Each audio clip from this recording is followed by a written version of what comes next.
But I'm going to be talking about that more later on. То есть я не Because против I вашего agree with you, вопроса. there are many atrocities that are done in the name of Christianity. Но об этих вещах, вот о том, о чем сегодня спрашивал Виталик, мы будем говорить в дальнейшем, потому что я согласен с ним в том, что и в христианстве было очень много таких событий, за которые стыдно.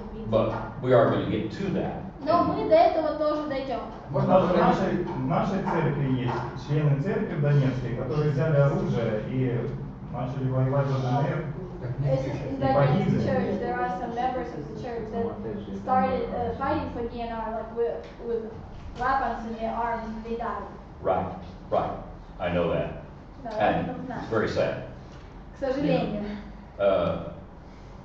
Again, you almost constantly have to ask the question, when people really know the Lord. Опять же, всегда мы задаемся вопросом, если люди действительно очень хорошо знают Господа, Is that what they would allow themselves to be doing? то разрешили бы они себе так поступать? Maybe so. I Возможно. question it myself. Но для меня это вопрос. Anyway, let's continue with this, the thing about Islam. Давайте продолжим все-таки говорить об исламе. So, where has now Muhammad ended up going? He left where? He left Вот Mecca. когда Мухаммед ушел из своего города, то есть он ушел из Мекки, он бежал куда? And he went to Медина. Okay? So now he's in Medina. He's got all these warrior followers that are willing to follow him. И вот, будучи в Медине, он обзаводится вот всеми этими солдатами, которые готовы за ним следовать. He now calls them Muslims, Называет их мусульманами. which the word Muslim means those who submit. А слово мусульманин означает человек, который подчиняется. Islam is the word what? А ислам Submit. означает что? Подчинение. And Muslim is those who submit. А мусульмане те, кто подчиняется. And he starts now telling them to turn toward Mecca when praying, because he recognized Mecca as the spiritual capital of Islam. И вот он говорит своим последователям, чтобы они, когда молятся, поворачивались в сторону Мекки, потому что Мекку считали, то есть он считал духовным центром, духовной сердцевиной ислама. And he cried out for it to be recaptured. И он взывал к тому, чтобы захватить этот город. Now, there are several things that are within some of this history that isn't talked about very much. Но вот есть несколько вещей вот в истории этого человека, о которых не так уж много и часто говорится. But according to some of the history, some of the people in Mecca continued to want him to come back to Mecca, but they wanted him to adopt and to worship the gods of Mecca. Но вот согласно истории, были люди в Мекке, которые симпатизировали Мухаммеду и хотели его возвращения в Мекку, но при этом они требовали, чтобы он поклонялся именно богам, которым поклонялись в Мекке. But he was not interested in doing that. Но ему это было неинтересно. But he did still see Mecca as the place that was the really important place for Islam. Хотя в то же время он рассматривал Мекку как очень важное место или важный город для ислама. So, in a battle called the Battle of Badr, И вот в битве, которая называется битва при Бадае, there were a number of the Quraysh leaders who were killed. очень многие из лидеров Курейшей были убиты. One of them pled for his life and says, "Do not kill me. Who will look after my children and, my family?" И вот один из тех лидеров, которых убил Мухаммед, перед смертью говорил, не убивай меня, кто позаботится о моей семье и моих детях. And Muhammad's response to that was, "Hell will take care of them." И Мухаммед ответил, ад позаботится о них. And he ordered the man to be killed. И приказал, чтобы всех убили. Well, Muhammad was delighted with the death of these Quraysh leaders, Мухаммеду нравились смерти лидеров Курейшей, especially ones whose heads were cut off. особенно тех, кому отрубали голову. And he gave thanks to Allah. И он каждый раз благодарил Аллаха. And in 630, И в 640 году he recaptured, or he captured Mecca. он в 630 году он снова захватывает Мекку. And threw out the idols of the Kaaba. И вот в Каабе выбрасывают всех идолов. And he instead established the Kaaba as a spiritual house, as the spiritual center of Islam. А вместо этого Каабу делает духовным домом, духовным центром ислама.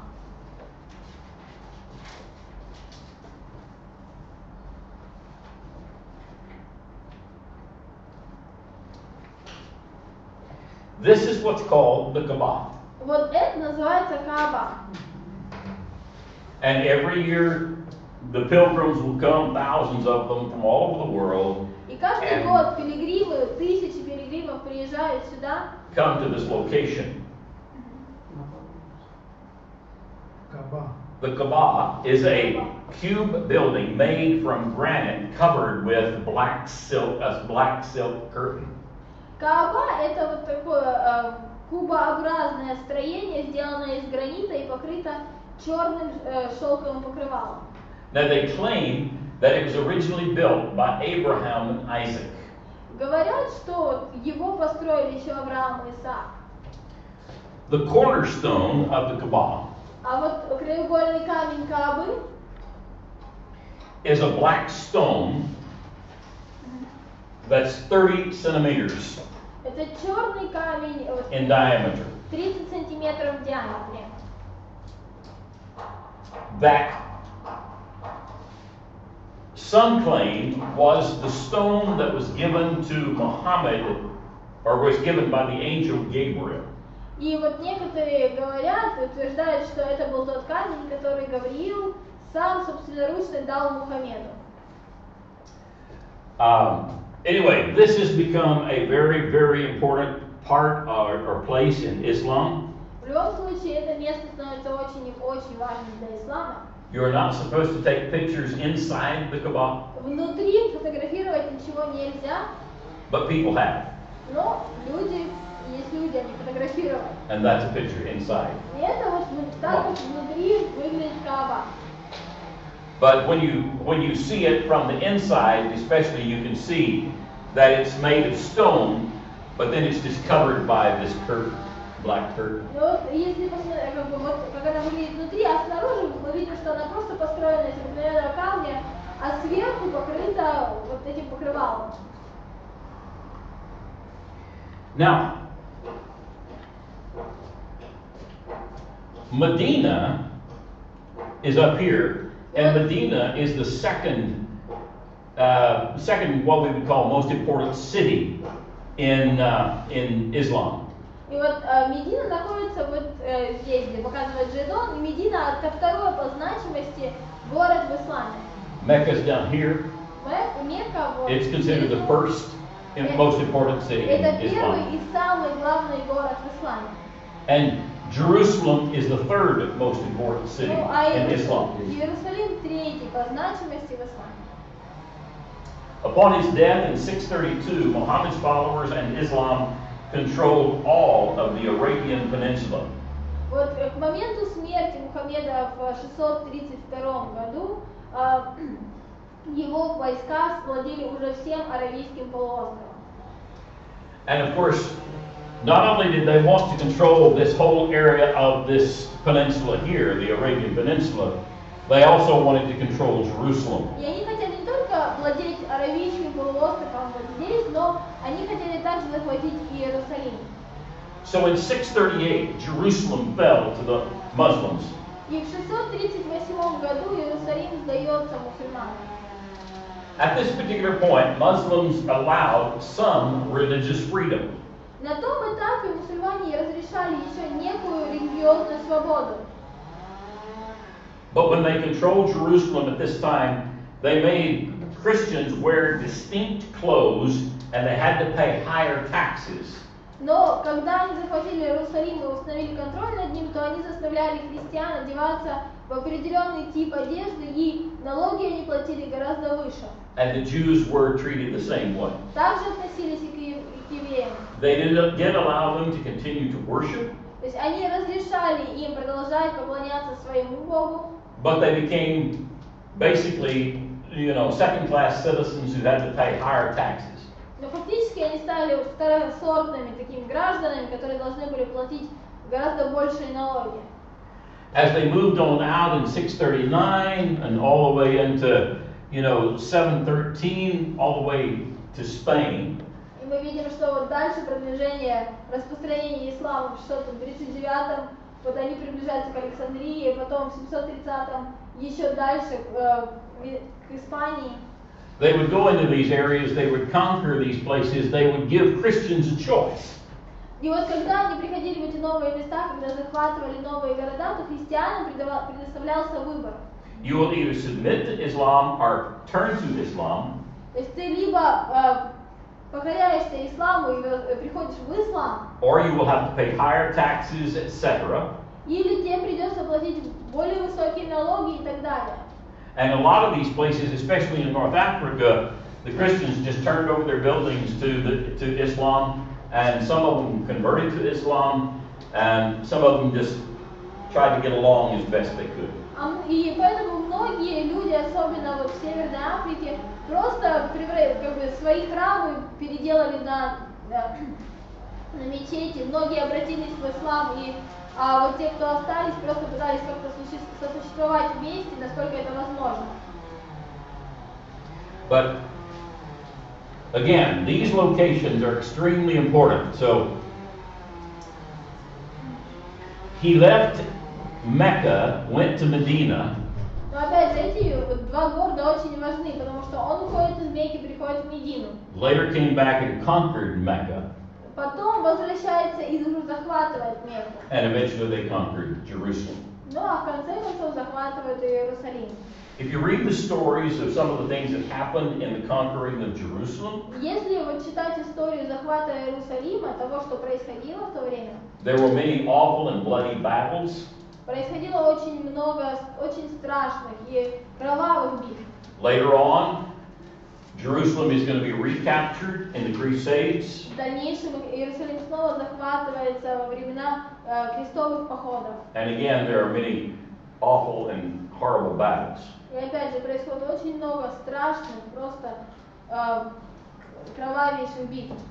Now I want to talk just a little bit about the Quran itself. Хотел также поговорить немного о Коране. Muslims believe it to be the actual word of God as revealed to Muhammad over a 20-year period. И мусульмане верят в то, что это действительно является Слово Божие, которое было открыто Мухаммеду на протяжении 20 лет. Abu Bakr, after Muhammad's death, ordered them to be compiled.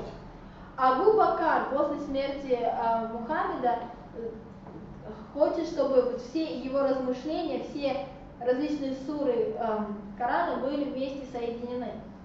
And in Islam, Абу Бакр. there are only one authorized version of the Quran. И в исламе существует только одна авторитетная версия Корана. It's in Arabic, Она на арабском, and all others are forbidden. все остальные запрещены. Now, you think about the power of that. И вот подумайте о силе этого. The power is in, okay, you've got all of these people that belong to Islam. То есть вот есть много различных людей, которые являются мусульманами, принадлежат исламу. The only legitimate of their holy book is in Arabic.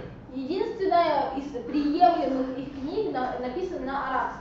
So, what must all of them be taught? То есть что всем им нужно выучить? Arabic. Арабский. So, wherever you go in the world, in their families, in their schools, they are learning Arabic. И вот куда бы вы ни поехали, в любой части мира, в школе, в семьях, все дети там, все люди учат арабский. And this is a connection that ends up connecting them all over the world. И это та связь, которая связывает их по всему миру. It helps unify all Arabs. Это помогает всем арабам объединяться. Since, as far as they are concerned, it contains the final word on theology, law, and social institutions. Потому что, насколько они считают, что в Коране заключаются все необходимые законы относительно теологии, закона и социальных вех нашей жизни. It prohibits idolatry, Там запрещается идолопоклонничество, infanticide, killing of babies, да, убиение младенцев, usury, да.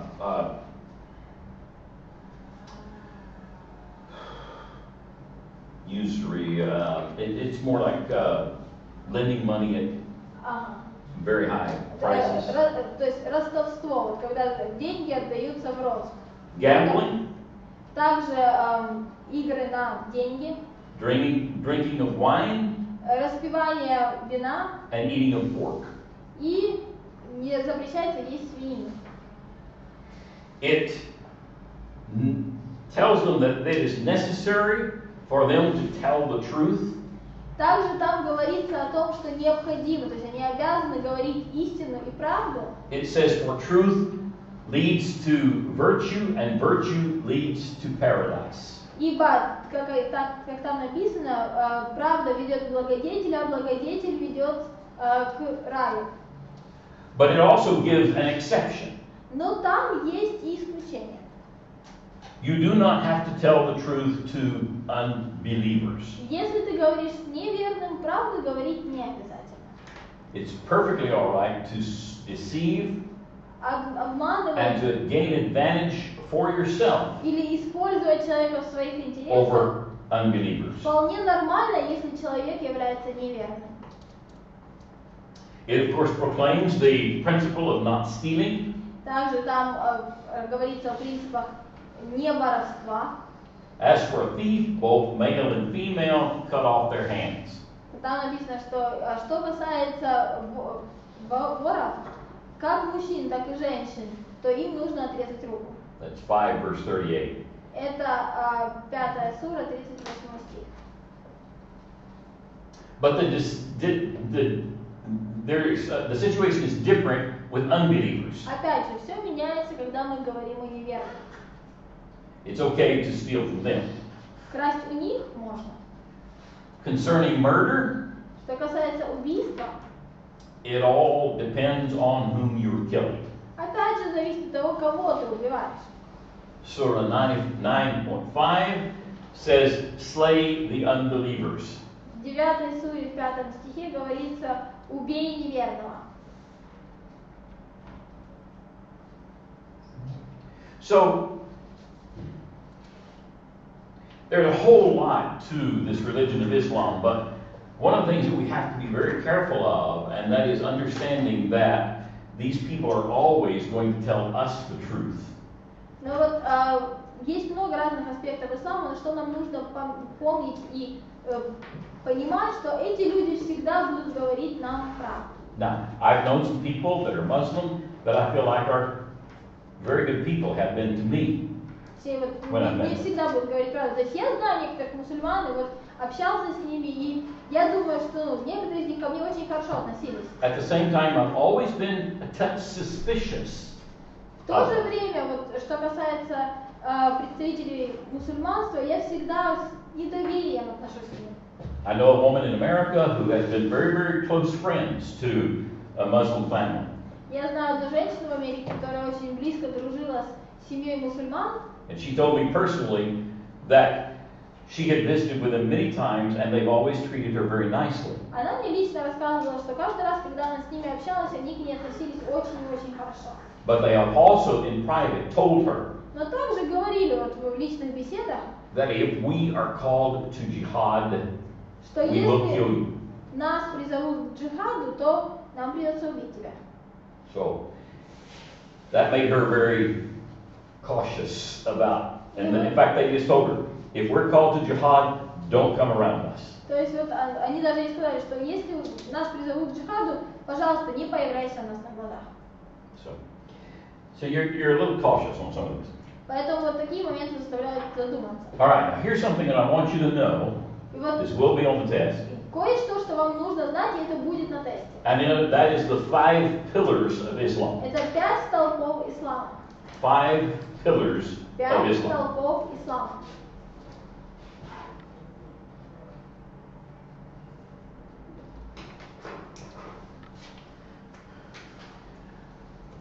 You don't have to write down these words. These are more the Arabic sayings of them. But Вот это the first можно one is записывать. shahada. Это на арабском как-то звучит. Первое это шахада. And it's the acceptance of the creed. То есть это исповедание символа веры. You have to accept the creed of Islam.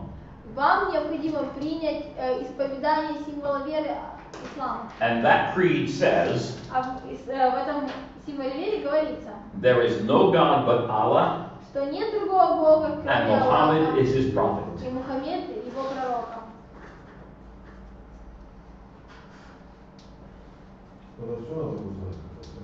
Нет, вот только что у вас на доске появляется.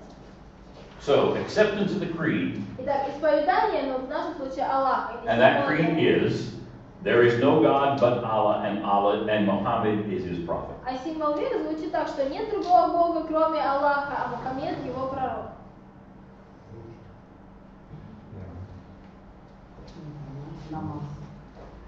The second part of that is they call it salat. Вторая часть, это то, что они называют салат, And it's prayer. это молитва. 5 times per day you pray in the direction of Mecca. 5 раз в день человек должен молиться по направлению к Мекке. And one of the things that's constantly said in your prayer is, И то, что постоянно повторяется, there is no God but Allah, and Muhammad is his prophet. это то, что нет Бога, кроме Аллаха и Мухаммеда его пророка. Салат. Salat. Well, some people call it namaz. What? Namaz? Namaz. Well, at least. Namaz? Yeah. Okay. Well, that may be, yeah. This is just what I По was крайней given. мере, вот в нашей информации это называется салат. Ну, я тоже слышала. Now, you think about the power of this in their lives. И вот представьте себе, какую силу имеет это в их жизнях. You think about them taking their children То есть они from a very early с age самого раннего детства своих детей and 5 times every day приучают к тому, что 5 раз каждый день they kneel down in они the direction of склоняются Mecca, вот they по pray, направлению к Мекке и and they're молятся. constantly repeating this phrase about there is one God, Allah, and Muhammad is his prophet. И постоянно повторяют одну и ту же фразу, что нет Бога, кроме Аллаха, и Мухаммед его пророк. And over and over and Постоянно, over and снова и over this is снова и done. снова. Very powerful to keep them То есть это очень сильный ход в том, in Islam. чтобы удержать человека в исламе. Okay, the third thing Третье.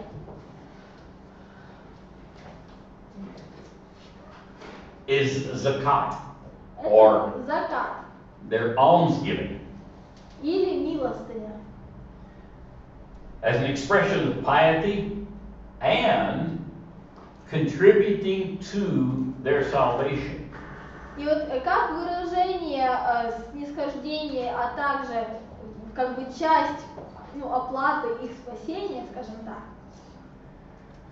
And a bit of a contrast here from that to Christianity. И вот тоже можно сравнить с христианством.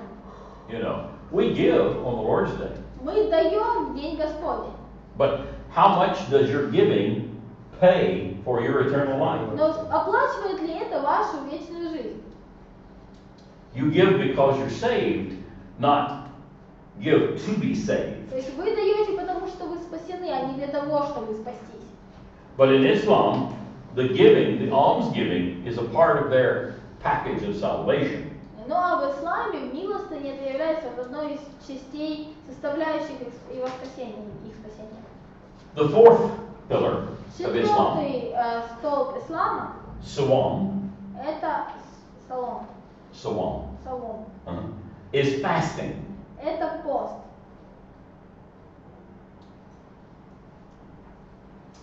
They especially fast during Ramadan. Особенно они постятся на протяжении месяца Рамадан. And the fast extends from sunrise to sunset during the 9th month of the lunar year. И вот этот пост проходит от захода солнца, точнее от восхода солнца до захода на 9-й месяц лунного календаря. And the 5th pillar of Islam is the Hajj. И пятый столб ислама это паломничество или лахадж. Which is a pilgrimage to Mecca. То есть это паломничество в Мекку. This is prescribed in the 2nd chapter of Quran. Это во второй суре Корана прописано вот это. And of course, you're supposed to at least go to Mecca one time during your lifetime. И вот вы должны хотя бы раз за всю свою жизнь побывать в Мекке. Now, some go more than one time, but Некоторые из мусульман ездят больше, чем один раз. you're supposed to go at least one time in Но your хотя бы lifetime. раз в своей жизни вы должны там побывать. And for some Muslim families, I mean, they will save and save and save and work and work and work and put the money together so that they can take their family to Mecca. И вот многие мусульманские семьи постоянно работают и собирают деньги вот всячески для того, чтобы хотя бы раз со всей семьей поехать в Мекку. And of course, one of the things that I'm sure that many of you heard who lived in any area where there are a lot of Muslims or some Я Muslims, думаю, вот то, что вы все слышали, и особенно если вы жили где-то в местности, где есть мусульмане, is you have heard their call to prayer. это вот их призыв к молитве. Let me see, I thought I had it where it would. No, Армяне разве мусульмане? I thought it was going to play it, but it's not. No. Okay, anyway.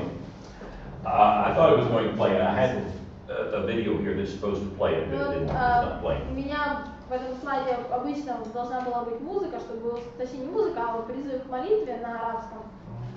But can you do it? Can you Можете? kind of do it? Можете сделать призыв к молитве на арабском? Yeah, that's kind of what it sounds Ну, like. примерно вот так. You know. Anyway, their call to prayer, if you listen to it, if you're getting it in Arabic, but it's translated into English and we'll translate it into Russian. Here's what it says. Но вот их призыв к молитве, если вы понимаете арабский, как бы, или если там перевести это на английский, ну или вот мы с английского на русский, God is most great. там говорится, что Господь выше всех. God is most great. Господь выше всех. God is most great. Господь выше всех. God is most great. Господь выше всех. Of course, they're saying Allah is most Ну, они great. говорят, You know. Аллах выше всех. Или над всеми. And then it says, I testify that there is no God except God. И далее говорится, что я подтверждаю, что нет Бога, кроме Аллаха в этом случае, Бога. There is no God. I testify there is no God except Allah. И я подтверждаю, что нет другого Бога, кроме Аллаха. I testify that Muhammad is the messenger of Я Allah. подтверждаю, что Мухаммед является посланником Аллаха. I testify that Muhammad is the messenger Я of подтверждаю, что Мухаммед Аллах. это посланник Аллаха. Come to prayer. Приди к молитве. Come to prayer. Приди к молитве. Come to success. Приди к успеху. Come to success. Приди к успеху. Allah is most great. Аллах выше всех. Allah is most great. Аллах выше всех. There is none worthy of worship Нет except Allah. никого более достойного поклонения, чем Аллах. So, 5 times a day they're hearing this message. 5 раз в день они постоянно это слышат.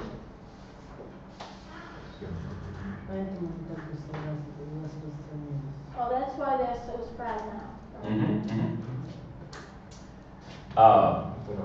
So, anyway, I just wanted to give you some background to Islam because eventually, as we get to the time of the Crusades, a lot of that occurred and a lot of things happened because of what Islam was doing. И вот далее я хотела просто преподнести этот урок об исламе для вас, потому что в дальнейшем, когда мы будем говорить о дальнейшей истории христианства и о крестовых походах, вот отчасти все это произошло из-за влияния мусульманства. I've got several books on Islam. This is one of the books that I have on Islam. It's called The Politically Incorrect Guide to Islam. И у меня есть несколько книг относительно мусульманства. Вот одна из них это политически некорректный гид к мусульманству.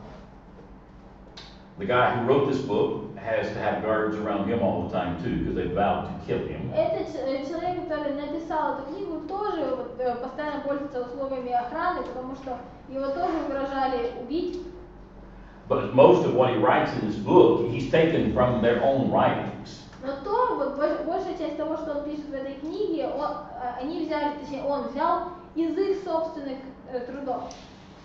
And one of the things that he does in here is occasionally he will say, here's what people are saying today. И вот он очень часто в этой книге говорит, что вот о чем That's говорят люди politically сегодня. correct. То, что является политически корректной информацией. For example, Например, one of the things that people sometimes say today is the Crusades were an unprovoked attack by Europe against the Islamic world. некоторые люди сегодня говорят, что крестовые походы это атака Европы на исламский мир. But he says that's not really correct. Но он говорит о том, что это не совсем так. The conquest of Jerusalem in 638 stood at the beginning of the centuries of Muslim aggression. Захват Иерусалима in what year? In 638. В 638 году это был ответом на вот, разрастание мусульманства и его агрессию. Early in the 8th century, Ранее, в первой части 8 столетия, 60 Christian pilgrims from Amorium were crucified. 60 христианских пилигримов из Амория были распяты. Around the same time, the Muslim governor of Caesarea seized a group of pilgrims from Iconium and had them all executed as spies. Также вот один из мусульманских правителей of what city? No, I mean they were from Iconium. the governor of what The city? governor of Caesarea. Да, то есть правитель Кесарии в то время схватил группу пилигримов из Иконии и всех их убил. There were a few that he did not kill because they converted to Islam. Нескольких из них он не убил из-за того, что они обратились в мусульманство.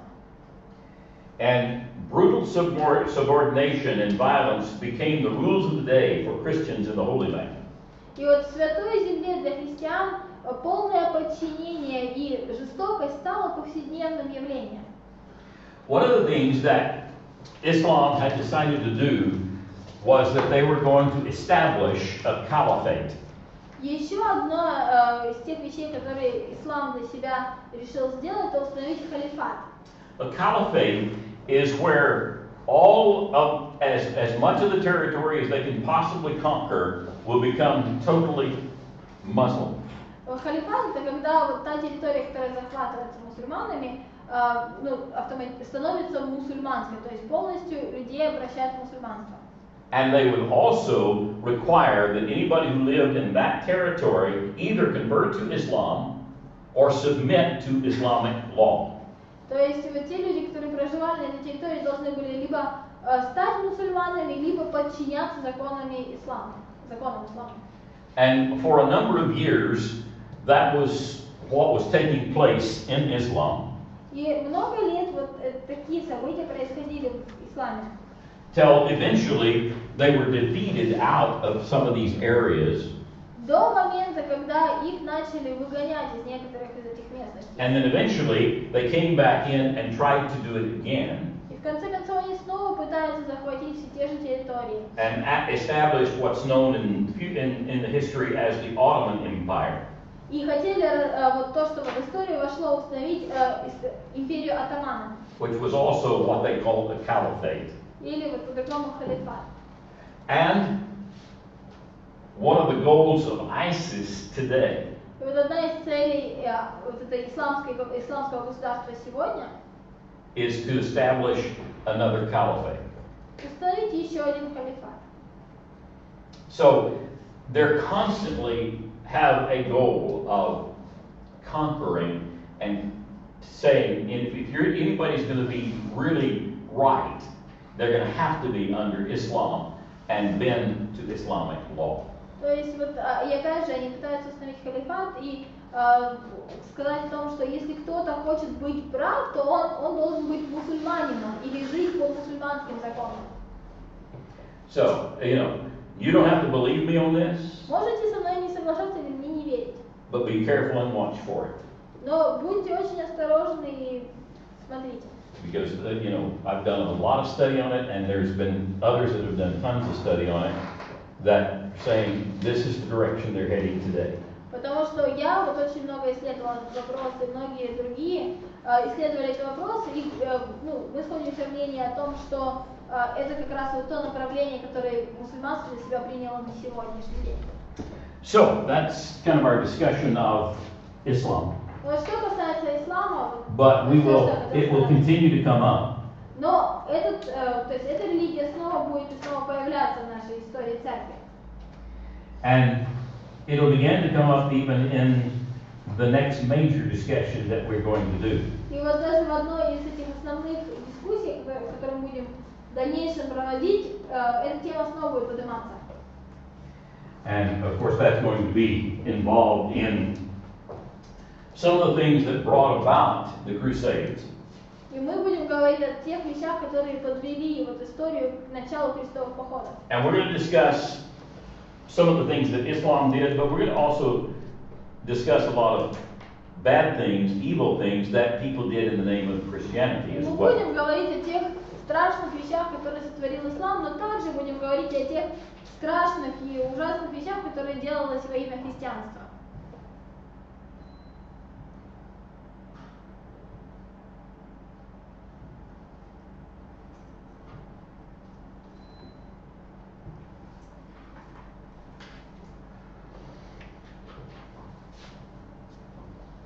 Now,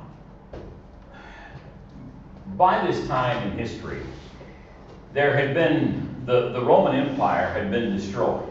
К этому моменту истории Римская империя уже была разрушена. So people began to be living in a situation where there was no central government. И вот люди начали жить вот как бы в условиях, когда не было центрального какого-то правительства. And I want you to imagine a time where there's no central government. Imagine cities without police officers.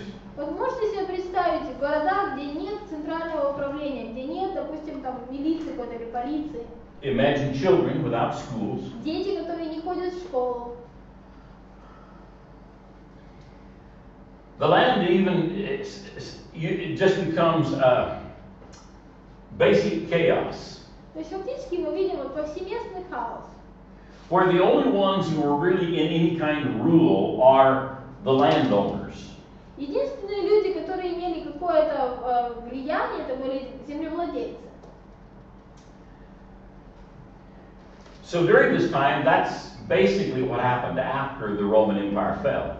То есть вот, на протяжении этого времени фактически это вот то, что происходило после падения Римской империи. There would be landowners, they would have people working on their land. То есть были землевладельцы, которые занимались тем, что привлекали людей к работе на их земле. They would have people bringing in their food to pay their taxes. Или люди свои налоги оплачивали едой. And they called these manors. А вот этих людей называли владельцами. So you had a lord of the manor, a lord of this property. Ага. Ну то есть вот поместье. И получается у них был глава или господин над поместьем. And to protect these pieces of land, they would usually build a castle. И вот для того, чтобы защитить вот свою землю, то строили обычно какой-то замок, and they would train and have men who were called knights who would protect the manor. и мужчин обучали боевому искусству и называли их рыцарями, то есть они уже защищали это поместье. Sometimes several lords would get together and declare one person a king over a group of И manors. вот иногда вот эти лорды или эти господа собирались вместе и из себя выбирали одного, кто был бы царем над этими поместьями, над этой землей. And that was the basic protection for a lot of the people. И для многих людей это был основной источник защиты. They could no longer look to Rome, they could no longer look to the Roman armies. То есть они уже не могли надеяться на Рим или на римскую армию. And so the peasants became vassals of protection. И вот горожане стали вассалами, которые защищали. If you worked on the land, you might receive just enough to survive. То есть если ты был просто человеком, который обрабатывал землю, ты получал ровно столько, сколько тебе необходимо для выживания. But nothing more. Но не более того. And during this period of time in Europe, it became known as the feudal system. И вот этот период истории в Европе то есть стал известен как феодальная система. The feudal system. Феодальная система. Usually, the lord of the place would hire a priest. Очень часто лорд, который правил в определенной местности, нанимал себе священника. To serve the people in, quote, Christianity. Для того, чтобы служить людям вот в так называемом христианстве. But very often the priest was more loyal to the one who hired him Но очень than часто to the church and biblical teaching. так получалось, что этот священник, он более подчинялся тому человеку, кто его нанял, чем церкви и учению библейскому. Because there were very, very, very, very few schools. Из-за того, что было очень и очень и очень мало школ. There were few people who could read. Было очень мало людей, которые могли читать. And so they would depend on other things to teach the people. И поэтому они полагали свои надежды на другие источники информации, которые помогали бы людям научаться. For example, Например, if they would build a church or build a chapel, they would put in lots of statues in it. если строили какую-то часовню, какую-то церковь, то туда привносили очень-очень много статуй. And so these statues would become objects for the priest to teach people. И вот эти статуи были как бы вспомогательным материалом для священника, чтобы учить людей. You see this big thing of Christ up on the cross. Well, let me tell you the story about the Вот cross. посмотрите, изображение Христа на кресте. Вот я вам расскажу, что это такое. And over here we have a statue of Mary holding the baby. Let me tell you about the birth of Jesus. Марии, которая держит младенца. Я расскажу вам о рождении Христа. Over here we have a statue of David. Let me tell you the story of David. А вот статуя Давида. Я расскажу вам, кто такой Давид. And they also would use stained glass windows sometimes to portray different biblical stories. И также они использовали роспись на окнах, то есть вот витражи на окнах, которые тоже рассказывали истории из Библии.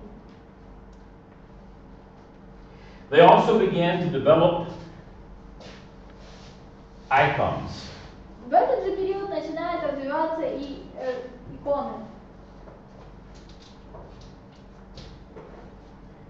And a lot of these icons at first were used for the same purpose. И многие из этих икон вначале служили вот той же цели. But eventually the icons and the statues and all this stuff kind of replaced for a lot of people's lives any kind of written word. Но со временем все вот эти статуи, иконы и все остальные вспомогательные материалы просто заменили слово, письменное слово Божье для людей. And so for many people who wanted to be Christians or claimed to be Christians, Для многих людей, называли себя христианами, they would really be involved with these statues, these icons, and so forth. то есть они все более интересовались статуями, иконами и так далее. But after Islam began to rise, the question began to be asked, but when do these icons become idols? Но вот когда с тем, что начал разрастаться ислам, то также возник вопрос в христианстве, а вот на каком этапе своего существования икона становится, или там статуя становится уже идолом. So in the 8th century, И в 8 веке a lot of people were asking this question, well, are these idols? многие люди начали задаваться вопросом, а не являются ли иконы или вот что-то такое идолом? Because the Muslims would say, you Christians are idol worshippers. Потому что многие мусульмане говорили, вы идолопоклонники, христиане. One Eastern emperor, Leo III, agreed with the Muslims. Один из восточных императоров, Лев III, согласился с мусульманами. And he said, you people are so involved with these icons that you are worshiping idols. Он сказал, что вы так много внимания уделяете этим иконам, что похоже, что вы поклоняетесь им как идолам. So in 725, Поэтому в 725 году he acted against the icon kissers in Constantinople. он начал противостоять целователям икон в Константинополе. Третье. 725, В 725 году это произошло. Leo acted against these icon kissers. И Лев III стал противостоять целователям икон. We call them iconodules. Мы их называем не знаю что. Нет, не иконоборцы. But they had gotten into this practice of, by this time, of coming up and kissing the icons. Kissing the icons. Целователи иконы, то есть это люди, которые уже к себе завели такую практику, что приходя целовать икону. And one of the big icons in Constantinople was an image of Christ, a golden image of Christ. Одна из больших икон в Константинополе это было золотое изображение Иисуса Христа. And so he sent soldiers to take down that image of Christ. И вот Лев III посылает солдат для того, чтобы снять это изображение Христа. Well, when his soldiers got there, they had to deal with a mob of very angry women. Когда туда пришли солдаты, их встретили очень разъяренные женщины. They had built a scaffold to take down this icon, and these women took their pots and their pans and started beating on the scaffold and knocked it down. И вот они построили такой, держак для того, чтобы залезть и снять эту икону, но женщины вооружились своей домашней утварью и настолько барабанили по вот этой подставке, что просто ее разбили. So these citizens that wanted this icon to stay up there because they were iconic jewels, they ended up accusing the emperor of being iconoclast. Class or class? Class. Iconoclast. Я вспомнила, как называются целователи икон, они называются иконопласты. Which means icon smashers. Вот. А так как горожане очень хотели, чтобы эта икона осталась у них, чтобы ее никто не снимал, то они, обозлившись на Льва III, начали называть его иконокласт. So a bloody struggle came out between the kissers and the smashers. Другими словами, человек, который разбивает иконы. И вот с этого момента начинается очень серьезная, жестокая и кровавая борьба между иконопластами и иконокластами. То есть теми, кто целовал иконы, и тот, кто снимал иконы. Okay. Leo III was the one that was against the icon kissers. He was the iconoclast. А вот Лев III был одним из тех, кто был против обладающих иконой, то есть он был иконокласт. So for 61 years, this battle raged. То есть вот 61 год эта борьба не утихала. And when I say battle, it wasn't that they were actually fighting each other with swords, but it was with words and with anger at each other. И вот когда я говорю борьба, я не имею в виду, что они постоянно пребывали в каком-то военном положении. Но борьба состояла в словах или в каких-то выражениях недружелюбности друг к другу. So some of them were saying, you people are worshiping idols, icons. Вот некоторые говорили, вы поклоняетесь идолам, иконам.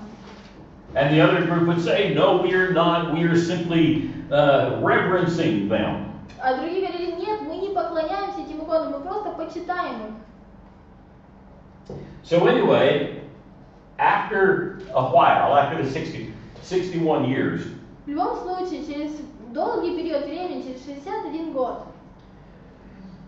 Leo the Fourth Лев succeeded his father. IV приходит на трон вместо своего отца. Leo the Fourth. Лев IV. Now, he too was an iconoclast and maintained his father's views. Он тоже был иконокластом, так же, как и его отец. То есть он поддерживал взгляды своего отца. And was even more intolerant of the iconodules. И даже более не мог никак согласиться с теми, кто целовал иконы. But he married a woman. Но он женился на женщине. Her name was Irene of Athens. Ее звали Ирина Афинская. And according to tradition, he discovered icons being concealed among Irene's possessions. И вот традиция говорит о том, что он когда-то нашел у Ирины иконы, спрятанные между ее утварью и между ее вещами.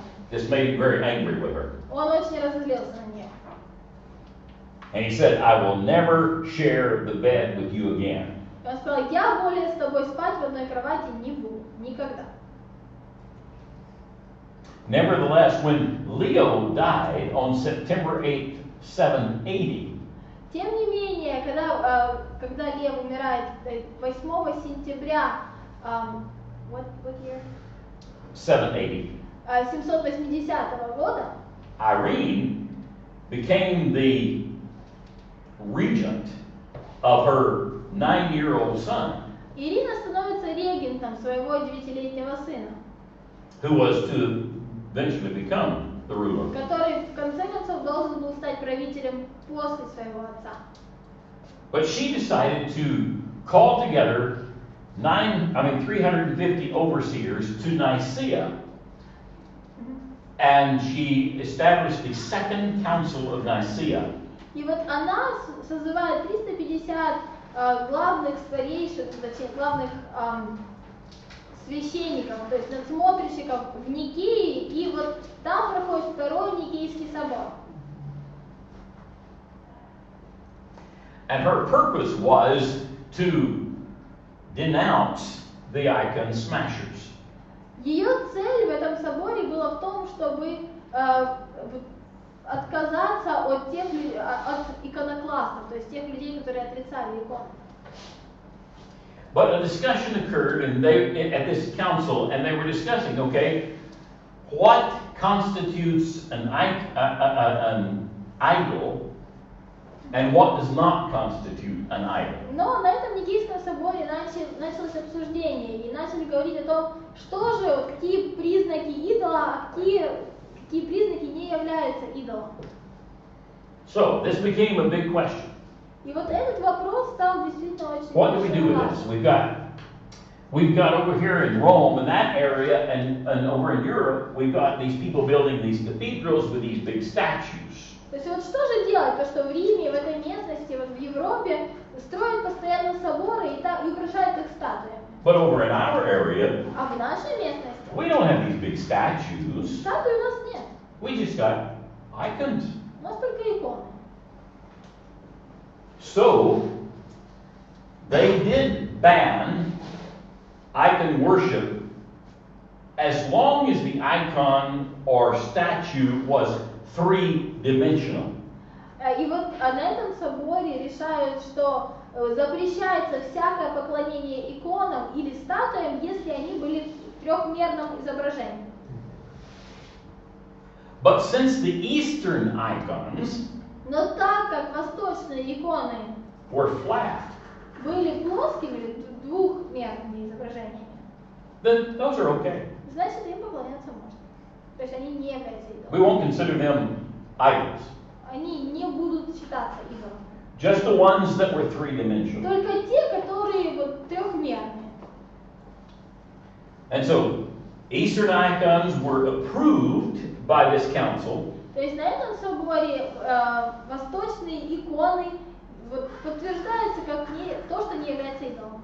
But the three-dimensional icons were considered to be idols. Ну, а трехмерные иконы, вот если такие существуют, они бы считались идолом. And they also said that actually when you look at the icons, we're not worshiping the И icons. также говорили о том, что если вот вы смотрите на икону, мы же не поклоняемся иконам. We're just reverencing the Мы icons. просто почитаем икону. Somebody says, well, what do you mean by reverencing an icon or worshiping an icon? И вот, может быть, вы спрашиваете себя, ну а какая разница, поклоняться, почитать?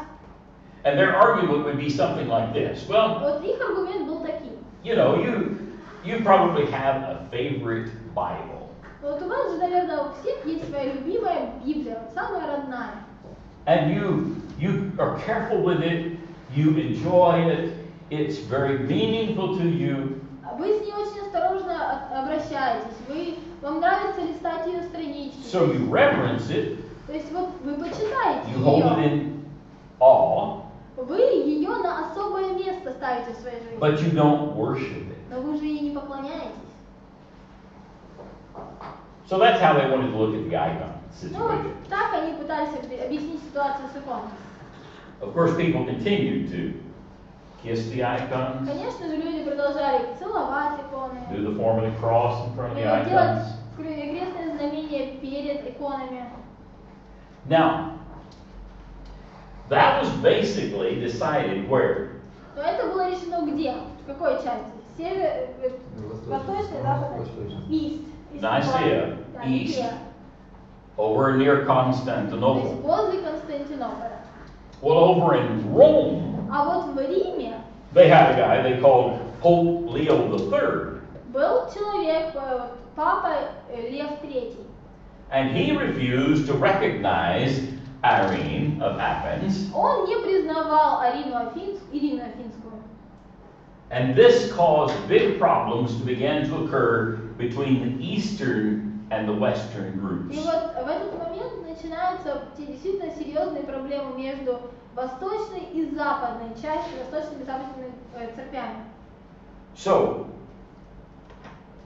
come back tomorrow, we'll discuss И вот завтра, когда вы вернетесь, мы some more поговорим strange things happening and what begins to lead to the Crusades. о других очень странных вещах, которые начали происходить, и о том, что привело же к крестным походам.